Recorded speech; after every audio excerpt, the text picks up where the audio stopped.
سعد إلى منتهى. بسم اللہ الرحمن الرحیم. محرم اسلامی سال کا پہلا مہینہ ہے.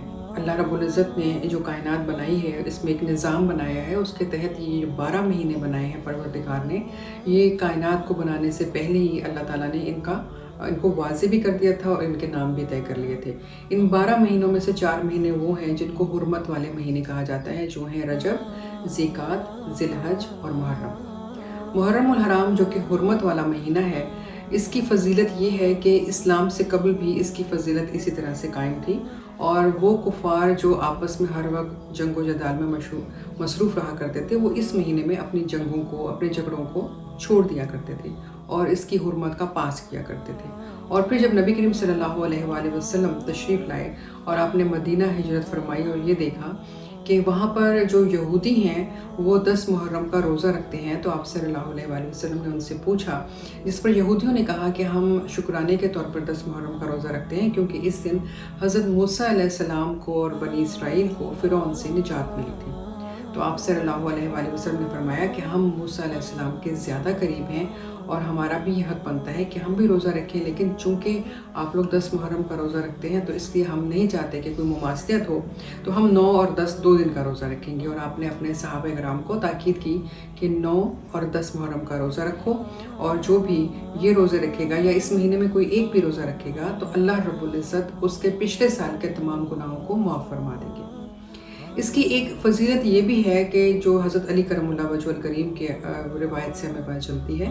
آپ فرماتے ہیں کہ میرے آقا محمد صلی اللہ علیہ وآلہ وسلم نے فرمایا کہ محرم اللہ کا مہینہ ہے. اللہ کا مہینہ کہنے کا مقصد اس لیے ہے کہ یوں تو اللہ تعالیٰ کے تمام مہینے اور تمام دن اور تمام ہی ہفتے ہیں، لیکن چونکہ اس میں حرمت کے بہت سارے اور واقعات بھی ہمیں ملتے ہیں جس سے اس کی فضیلت کا، اس کی اہمیت کا اندازہ ہوتا ہے. اس لیے اللہ رب العزت نے اس کو اپنے سے نسبت دی، یعنی یہ محرم ہے اللہ کا مہینہ. نبی رحمت محمد مصطفیٰ صلی اللہ علیہ وآلہ وسلم کا ایک اور ارشاد پاک ہے اس ماہ مبارک کے حوالے سے کہ یہ توبہ کا مہینہ ہے. اور توبہ کا مہینہ اس لیے ہے کیونکہ حضرت آدم علیہ السلام کی توبہ اسی ماہ مبارک میں قبول ہوئی تھی. تو آپ نے فرمایا کہ اگر کوئی کثرت سے توبہ کرتا ہے، استغفار کرتا ہے، تو اللہ رب العزت اس کے گناہوں کو معاف فرما دیتے ہیں. اسی طرح ہم جانتے ہیں کہ حضرت یوسف علیہ السلام کو قید سے نجات بھی اسی مبارک مہینے میں ملی. پھر حضرت یونس علیہ السلام کو مچھلی کے پیٹ سے نجات اسی مہینے میں ملی. حضرت موسیٰ علیہ السلام کو اپنی پوری قوم کے ساتھ فرعون سے نجات اسی ماہ مبارک میں ملی. تو گویا بہت ساری فضیلتیں ہیں جو اس ماہ مبارک کے ساتھ وابستہ ہیں. پھر حضرت ایوب علیہ السلام کو جو 18 سال تک بیمار رہے، اللہ رب العزت نے شفا یاب بھی اسی ماہ مبارک میں کیا.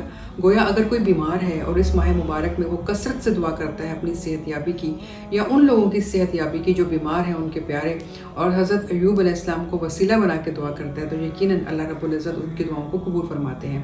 اور اس سے بڑھ کر ایک اور فضیلت جو نبی کریم صلی اللہ علیہ وآلہ وسلم نے فرمائی، آپ نے فرمایا کہ 9 اور 10 تاریخ کو اپنے دسترخوان کو وسیع کر دیا کرو، یعنی کہ تم زیادہ سے زیادہ کھانے بناؤ. اور یہ تاکید کی مردوں کو کہ گھر والوں کو خرچہ زیادہ دو اس مہینے میں، اور خاص طور سے 9 اور 10 تاریخ کا آپ نے ذکر فرمایا کہ اپنے دسترخوان کو وسیع کرو، خرچہ بڑھا دو اور اس میں دیگر لوگوں کو بھی شریک کر لو، کیونکہ جو اپنے دسترخوان کو اس ماہ مبارک میں وسیع کرتا ہے تو اللہ رب العزت پورے سال کے لیے اس کے دسترخوان کو وسیع کر دیتے ہیں. گویا اس کے رزق میں برکت ہو جاتی ہے اور وسعت بڑھا دی جاتی ہے، وسعت کر دی جاتی ہے، یعنی بڑھاوا مل جاتا ہے. تو رحمتیں اور برکتیں جو ہیں وہ اس ماہ مبارک میں سمٹ کر آپ کی جھولی میں آ جاتی ہیں.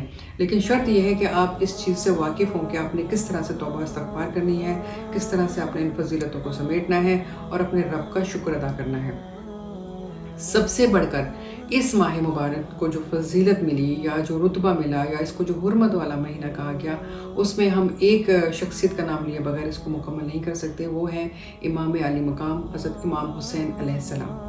آپ کی شہادت اسی ماہ مبارک میں ہوئی ہے اور آپ نے اپنے 72 رفقائے کار کے ساتھ اللہ کے دین کو سر بلند کرنے کے لیے اپنی کسی بھی چیز کو قربان کرنے سے دریغ نہ کرتے ہوئے میدان کربلا میں شہادت کو ایک مقام بخشا اپنے تمام ساتھیوں سمیت.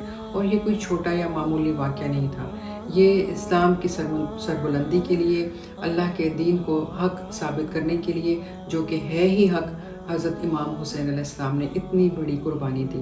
تو یہ وہ تمام فضیلتیں ہیں جو ہمیں بتاتی ہیں کہ یہ برکتوں کا اور فضیلتوں کا مہینہ ہے۔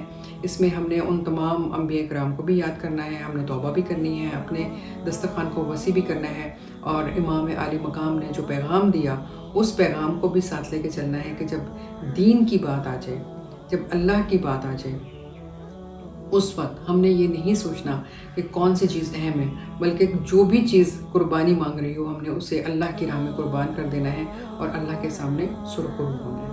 يبلغ سعد إلى منتهى